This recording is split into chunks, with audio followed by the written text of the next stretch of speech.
Շնորհակալ եմ, հարցադրումները շատ էին, ես նախ կուզեմ պատրաստակամությունս հայտնել, առաջինից երկրորդ ընթերցում ժամանակահատվածում շատ ավելի մանրամասն այն դիտարկումները, որոնք կային եւ կարող են բերել նաեւ օրենսդրական փոփոխության լավարկմանը, դրանք շատ ավելի մանրամասն քննարկել, բայց պետք է նաև նշեմ, որ շատ մանրամասներ, որոնք նաև օրինակ պարոն Թորոսյանն էր վկայակոչում, պետք է կարգավորվեն կառավարության որոշմամբ։ Եվ մենք չպետք է ակնկալենք, որ օրենքը ունենալու է բոլոր հարցերի պատասխանները, բնականաբար բոլոր առանձին մասնավոր դեպքերի կարգավորումները կլինեն կառավարության սահմանած կարգով, որտեղ պայմանները եւ նաև ընթացակարգերը կսահմանվեն։ Ես ուզում եմ մի բան հատուկ շեշտել, սրանով մենք որևէ նոր խմբի տարկետում չենք տալիս։ Մենք խոսում ենք արդեն իսկ տարկետման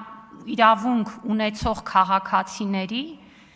հետագա գործունեությունը նպատակային կազմակերպելու մասին։ Այսինքն, եթե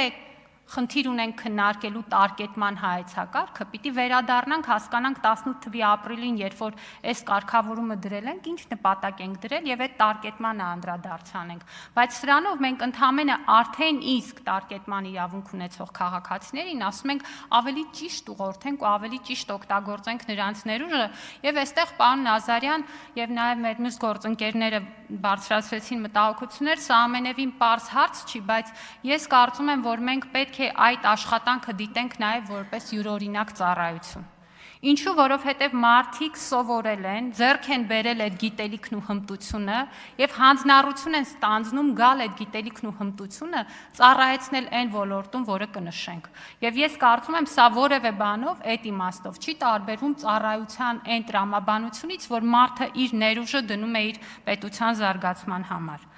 Ինչ վերաբերում է նրան, որ մենք կրթության հայեցակարգը փոխենք եւ ավելի ուժեղ կապ ունենանք մասնավորի հետ, ընդհանրապես գիտելիքի նպատակային օգտագործում ունենանք Հայաստանի թե արտերկրի բուհերի պարագայում, բարձրագույն կրթության եւ գիտության նոր օրենքը հենց դրա մասին է եւ հոկտեմբերի 20-ից դա ուժի մեջ է, մենք ամբողջությամբ եւ ֆունդամենտալ փոխում ենք բարձրագույն կրթական համակարգը եւ կարծում եմ այդ փոփոխությունները առաջիկայում կտեսնեք։